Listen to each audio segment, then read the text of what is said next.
Good morning, good afternoon, good evening, wherever you are, whatever you're doing, and welcome to a special edition of Media Matters, number 20, Sunday. So much that we're looking forward to discussing. The award-winning Liverpool. And when you're talking about the award-winning Liverpool, you need an award-winning journalist to talk it through with. So I am delighted. We don't get him very often, but we managed to snare him, maybe like number 20. Mr. Jonathan Northcroft. Jonathan, how are we? Thanks, Dave. All the better for that build-up. I could have written that myself, but the fiber's in the post for you there. Good stuff. And we really want your perspective on a couple of things, Jonathan, because as an outsider almost looking in at Liverpool, we want to talk about that.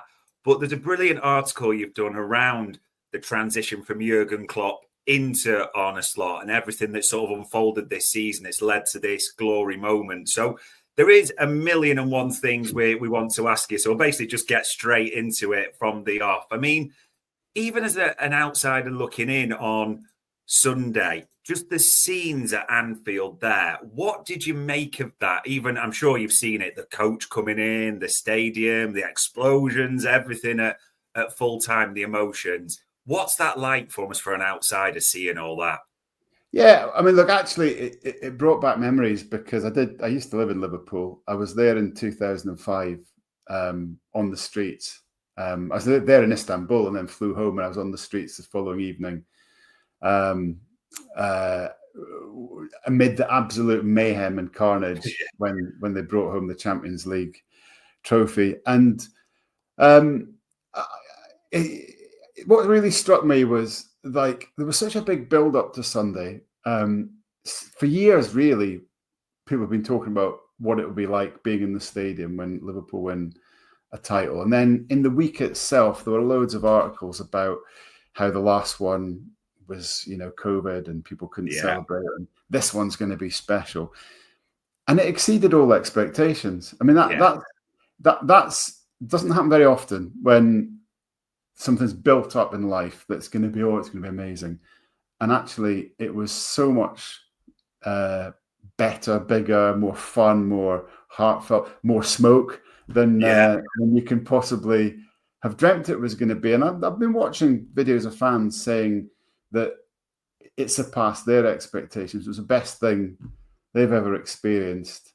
But as I say, I did live in the city. It's typical of Liverpool as a place that there is a kind of chemistry there.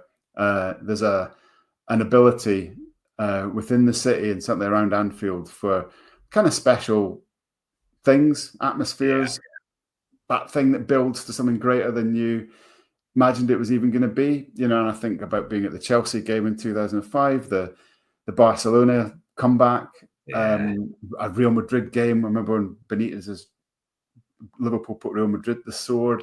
Yeah. I mean, it can happen, can't it? It can happen on Merseyside, and it didn't disappoint.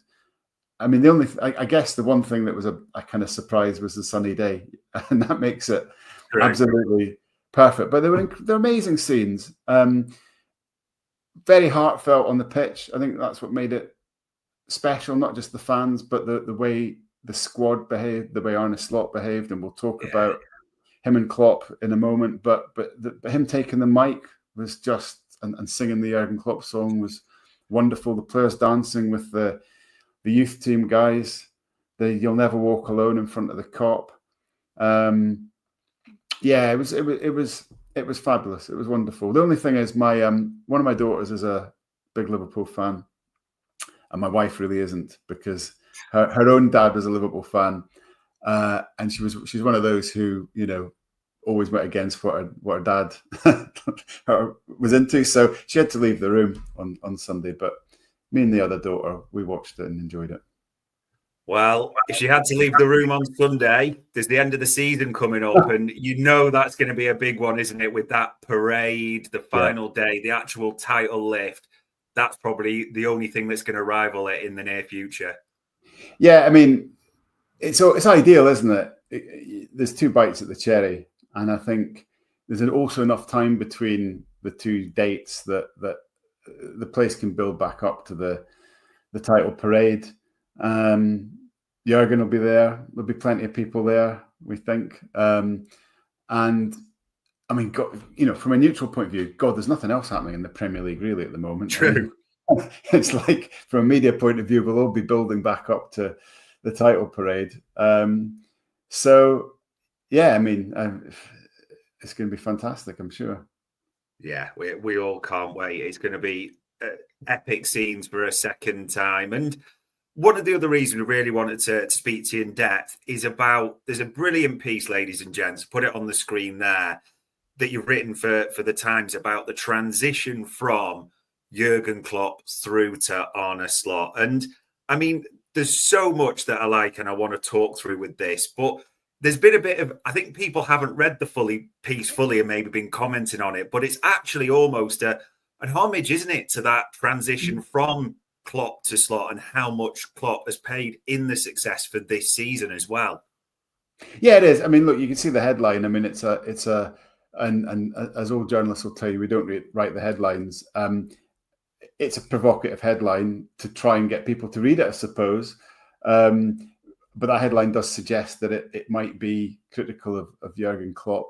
And I kind of compounded matters for myself by a kind of ineptly worded tweet on Sunday morning trying to publicize the article. I mean, I'm just, we all have skill sets, and I'm better over 2,000 words than I am over 200 characters. That's just me. But anyway, what I am getting at in that the headline does convey is, I wouldn't say I'm second to no one, but I couldn't have Jurgen Klopp higher in my estimation for the job that he did for Liverpool. Yeah. I witnessed it from start to finish, and it's one of the great jobs that anyone's done with a football club in England.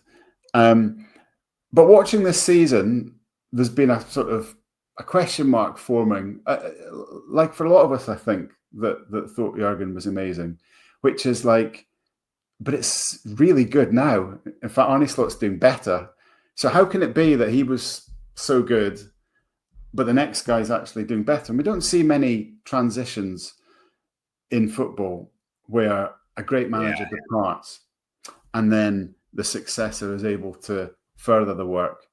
I'm struggling for comparisons. Maybe when Capello took over from Sacchi at Milan, that was a bit of a comparison. But Milan were this absolute machine at the time, the best team in the world.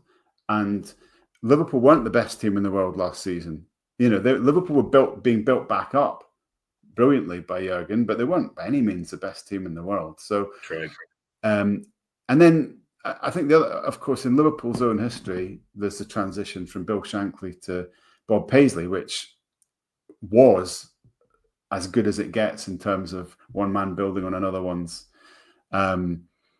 work. But there's a difference. First of all, of course, Paisley was Shankly's successor, assistant for 14 years, or whatever it was. So he was part of the previous success. But also, although the transition worked out for Liverpool, it didn't really work out for Bill Shankly very well, which I wrote about in my piece. That on a personal level for him, it wasn't. He found it difficult. It wasn't what he necessarily wanted. Not that he didn't want Liverpool to be successful, but he wanted to still be there. And what's different and unique about this is that I think this transition has worked out for Arne Slot. It's working out for Liverpool Football Club. And it's working out for Jurgen Klopp because this is what he wanted. He went at what he thought was the right time, and he wanted Liverpool to go on and do what they've done this season. Yeah, and it does really shine throughout the piece. There's a few bits that I do want to ask you about that kind of fascinating when you delve into them.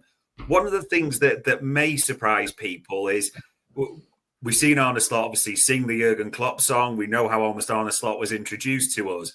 But these two are in regular contact, aren't they? Arne Slot and Jurgen Klopp. That may surprise people. They're in regular contact, and almost Jurgen sharing well done to Arne Slot and congratulation messages after game. There's definitely, even if it's not been face-to-face, regular pen pals, so to speak, aren't they? Yeah, I mean, Jurgen messaged Slot after the first leg in Paris, for example, after the 1-0 win against PSG, and they do text. And Jurgen, from what I understand, is still in contact with quite a lot of people on Merseyside in football and at the football club. It hasn't been a sort of cutting off. It hasn't been a sort of mic drop and walk away. You know, he is still close to people around the football club. And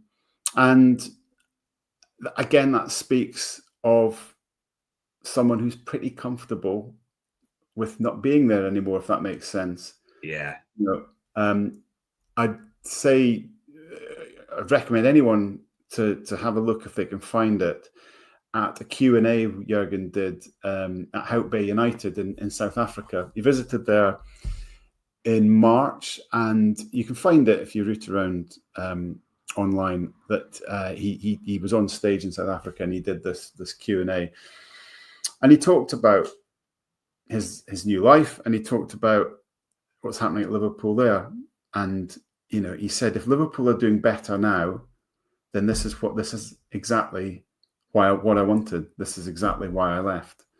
And I think one of the things that we always loved about Jurgen Klopp is his self-awareness. Yeah. He was never a manager that seemed to take himself too seriously. He often joked about himself or about the job, the absurdity of football sometimes, when he was doing the job. And I think that self-awareness has been of a huge advantage to Liverpool now, because it's rare that you get a great champion, and certainly manager, who knows when it's time to walk away. You know, in the boxing world, for example, you see people fighting on too long. It's hard to acknowledge and have that self-knowledge that it's time for me to step back.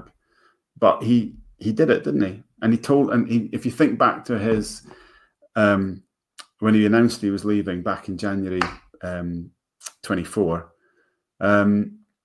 the interview he gave for the club TV and then the press conference he gave was so full of self-reflection and thought and honesty, where he said, my management is emotional management. It's based on relationships with people. It's based on energy. And when you don't feel you've got that anymore, then you have to walk away. Okay. Yeah. And those would be the reasons that he left. Yeah, it's one of the great lines almost, and it makes so much sense when you look back now. And there's another line in the article I sort of wanted to ask you about and call out, because you mentioned there's that statement that Klopp made that with new energy and new influences from outside, the sky is the limit for you boys. You could say Nostradamus, but he foresaw this in a way, Jurgen, didn't he? With like maybe just a new voice, a little bit of freshness, a few tweaks. This team could kick on even further. Yeah, I mean, he was rebuilding a team, and of course he'd done that before in his career. If you think about his work at Dortmund, for example, he knew how to take a team from a group of young players full of adventure and energy. Yeah. If you think about that Dortmund team, for example, with a young Lewandowski and Goetze and Nuri Sahin and all that stuff, and turn them over a period of years into a more efficient title-winning kind of entity. They did that again with Liverpool in 2017-18, when he creates, from 2016 really to 2018, that phase of bringing the team together, getting the band together, Mane, Salah, you know, and then after Van Dijk and Alisson and all that kind of stuff. And that 2018 Liverpool was so roller coaster. It was brilliant in moments, but it finished fourth in the league.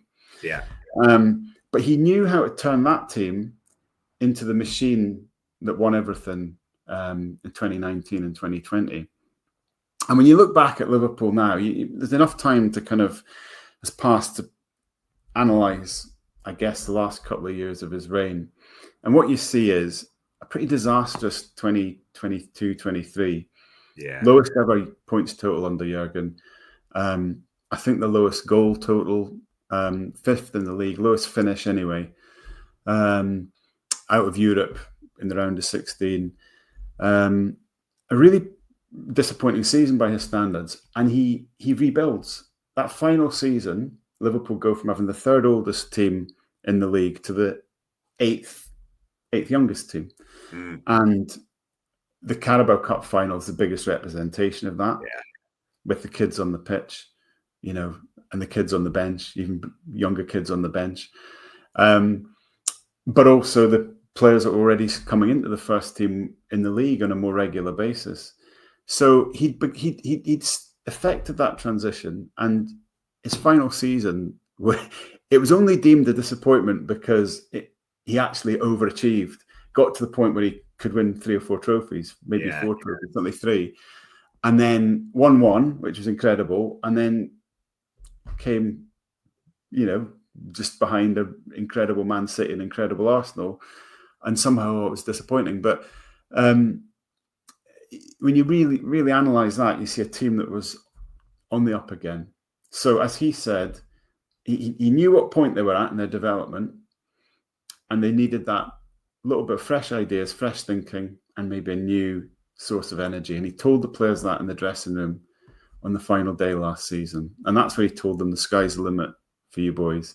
So his last team talk was actually the first team talk of the Arne Slot era, if you want to put it that way. The first team talk of this season was delivered by Jurgen Klopp on the last day of last season.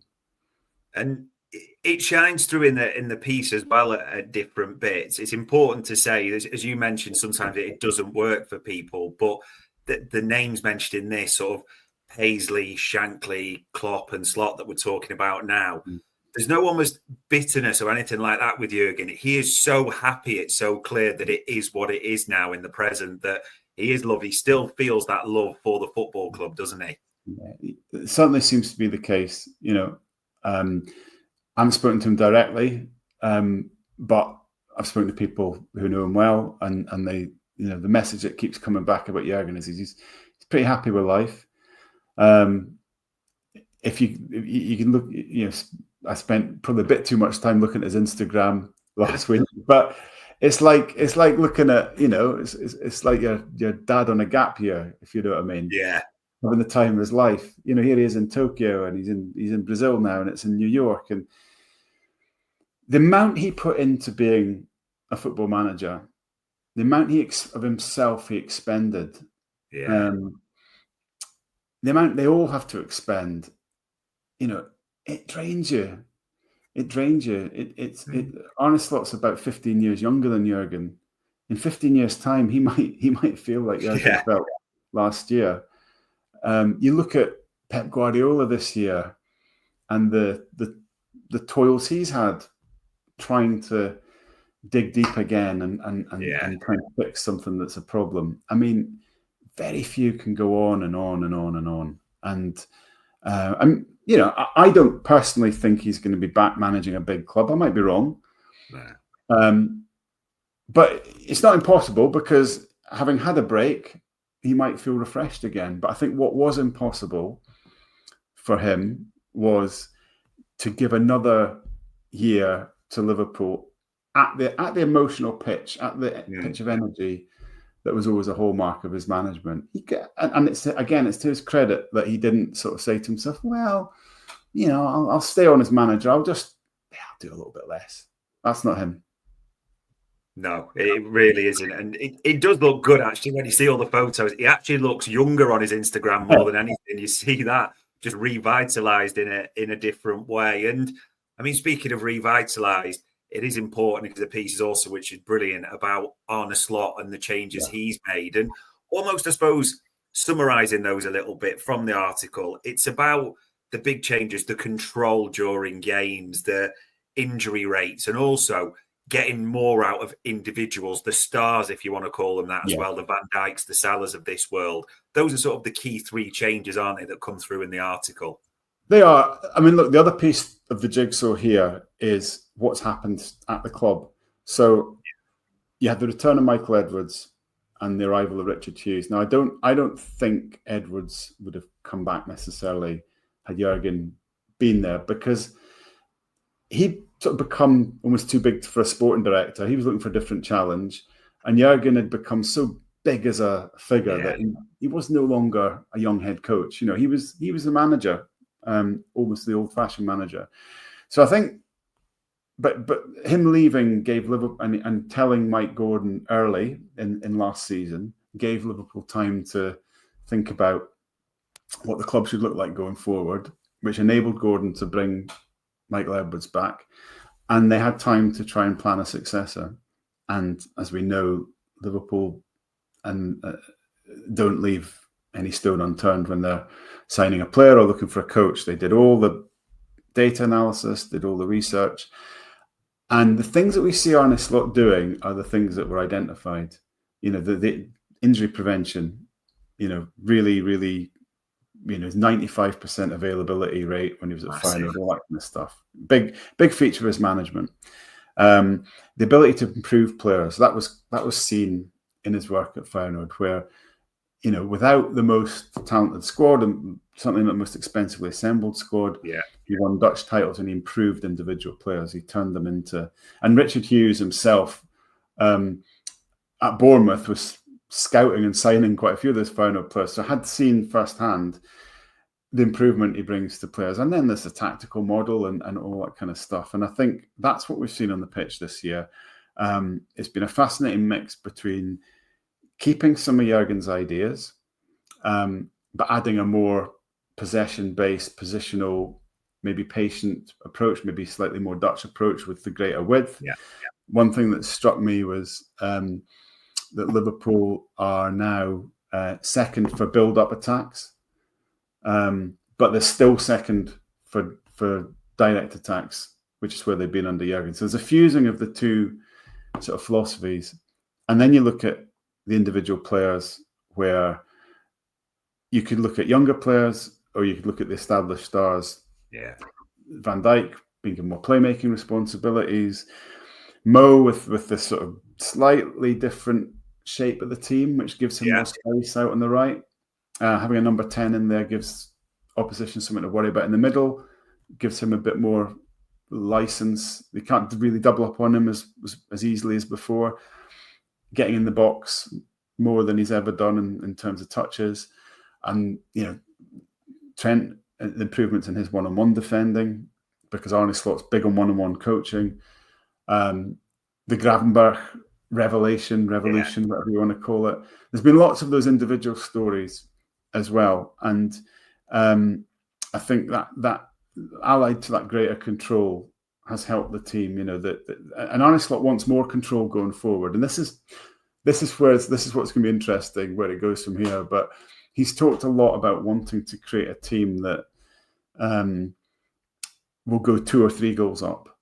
Like City, like City, exactly that, Dave. Yeah, that's it. That Pete Guardiola team, where the game was over after half an hour, 3-0, and then they rested for the rest of the match. That's what he would love to create at Liverpool. So we'll see where he goes. I mean, the final thing I'm supposed to add, and this is also, like, you know, amazing as Arne Slot's been, this isn't quite his team yet.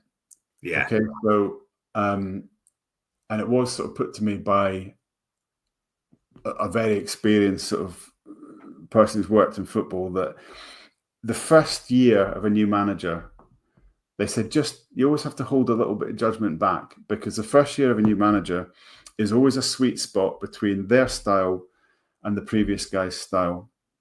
And use the example of Everton when David Moyes left and Roberto Martinez arrived.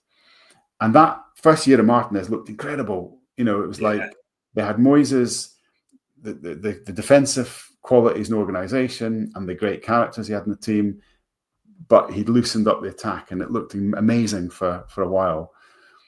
But once the Moyes factor rubbed off, it didn't work for Martinez. I'm not saying that's going to happen at Liverpool. I don't believe that's going to happen. I believe Arne Slot is a fantastic coach and will keep developing the team. But let's just see how next year looks, because and we might get onto this, but it might be more transitional than we think.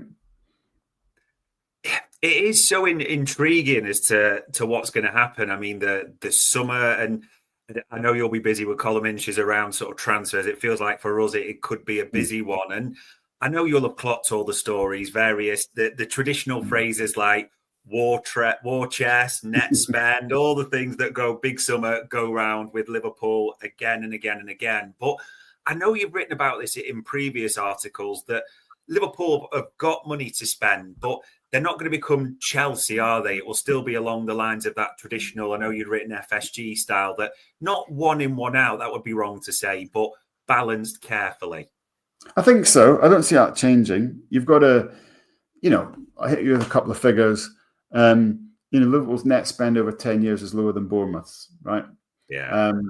But Liverpool's wage bill is the second highest ever on record, second only to Man City. So we can see what the financial model is.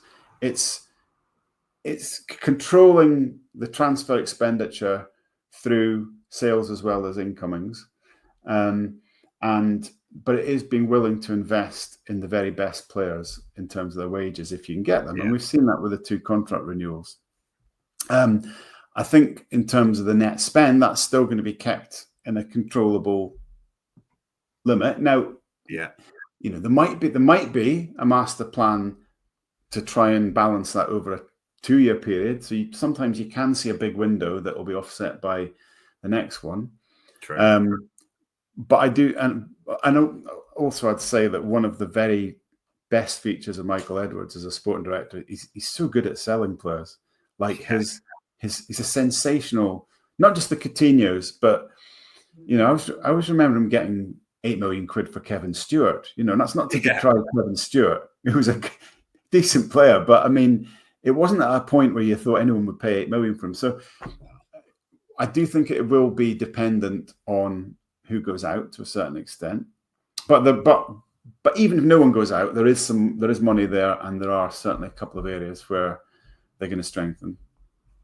It is interesting because everyone is naturally has their opinion or debating what are those couple of areas, and it seems strange when we're talking about champions, but we're still clear as a fan base. We probably like a left back to come in where one's expected to go. That needs to be reinforced. Everyone's looking at the centre forward element, and I think everyone expects Darwin Núñez to depart. Outside looking in, Jonathan, do you see those 2 positions or any others that you identify? Yeah, I'd say those 2 are the most obvious, and I'd say I'd be very surprised if they don't get done. I wouldn't be the first person to suggest that Kerkez is a target for Liverpool and is highly admired, shall we say. And you can see absolutely the logic in a succession from him to Andy Robertson to him, definitely. Although maybe one could play on the other side, but so yes, left back, and yes, something different in attack. What's intrigued me is to speaking to a few people around this. I think Liverpool don't just look at positions, right, but look at functions or contributions. They look at a more holistic way in terms of how goals are created, how goals are stopped. So if Trent does go, that's a huge source of creativity from an unusual position. I mean, in terms of creativity, but nonetheless, that's a big difference in creativity. And Conor Bradley's brilliant, but he's not a player that plays, ridiculous 60-yard passes with fade on them that open up the opposition. So the way it was put to me that whatever Liverpool do in terms of position, they will be looking to do something in terms of creativity, in terms of increasing the creativity of the team. Now, it could be done through a different option in attack, a different option at 9. Roberto Firmino is a very creative player, and Liverpool moved away from that style of 9 when they signed Núñez. And although Jota's a really good 9, he's not and he combines well with teammates, but he's not what Firmino was. Firmino, the way he could drop in and pull the strings, a bit like Moussa Dembele, his role in the goal for PSG against Arsenal in the Champions League. So that all of that intrigues me. That I think there will be a new 9, but what kind of player is that going to be? I'd suggest that, there might be more. There might be more. In fact, I would expect a bit more than that. But those would be the biggest issues. Think not just about positions, left back and number 9, but think about some different sources of chance creation and creativity. Yeah, it is scary when you just look at the metrics and you see Trent Alexander-Arnold with an XT of 0.3, which is the best in the league, and Liverpool are probably going to have to replace that all of a sudden. So yeah, some needs to come in. I mean, it was Liverpool have been in a unique position this year where there were 3 irreplaceable players coming out of contract. Not just 3 big players, but 3 players whose profiles are almost like impossible to. Yeah. And I can't think of another time that's ever really happened to a club, So yeah, as you say, Dave, that XT of Trent, that different ability that he's got, will have to be compensated for somehow. Yeah, it's a big challenge for Messrs. Edwards, Hughes, and the rest to get right. And the final question I wanted to ask, because it almost goes back a fair while ago, and I'm sure you'll remember it, but you were the first one to really have the Ryan Gravenberch sort of accelerating towards Liverpool, and obviously the family going to the AXA at the time, Liverpool trying to do that. So it's going to be remiss of me not to ask you. There's no article you're sitting on with a player or names or anything like that. People are going to kill me, I know, if I don't ask that question, or no, it's fine, Dave. Swirling round at the moment. Of course, and even if I did, I probably couldn't tell you. But I'll be honest. There's no rabbits in my hat in terms of Liverpool at the moment. That said, I'm not. Journalists like me are you always try to keep in conversations about what the recruitment might be happening around the league, and I think we're just in that sort of phase at the moment where there'll be a lot of work being done by the respective clubs. They'll know their targets. But it's a little bit quiet at the moment. But I'd say in the next week or 2, those sort of smoke signals might start to come out. I mean, what's fascinating for me about Liverpool recruitment is the new contracts for Van Dijk and Salah. Yeah, which I think were great. But they don't make the problem of replacing Van Dijk and Salah go away. They just kick the can down the road. Yeah. And they've both only got 2 years left of their contracts now. Do you know what I mean? If they were on 6-year deals and they'd come to the last 2 years, that'd be the time to start looking at replacing them. So I'd suggest that whatever else is going on in this summer's transfer window, the work to replace those 2 starts now, if not hasn't already started. So it's, to use a cliche, it's a game of 4D chess for these sporting directors. But in the planning as well has to be what do we do with those 2 positions and functions within the team? Where are we in 2026? That'll be part of the thinking now. But it's a fascinating time, isn't it? Because as I've said before, people feel like they're at the start of something, and this feels like they're being in an unusual position of being league champions, but about to enter transition to an extent as well. And it's going to be fun to cover.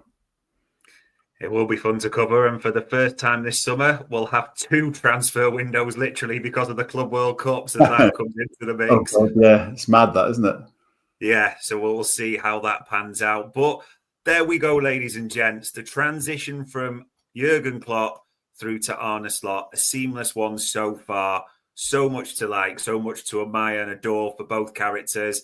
The summer is nearly upon us.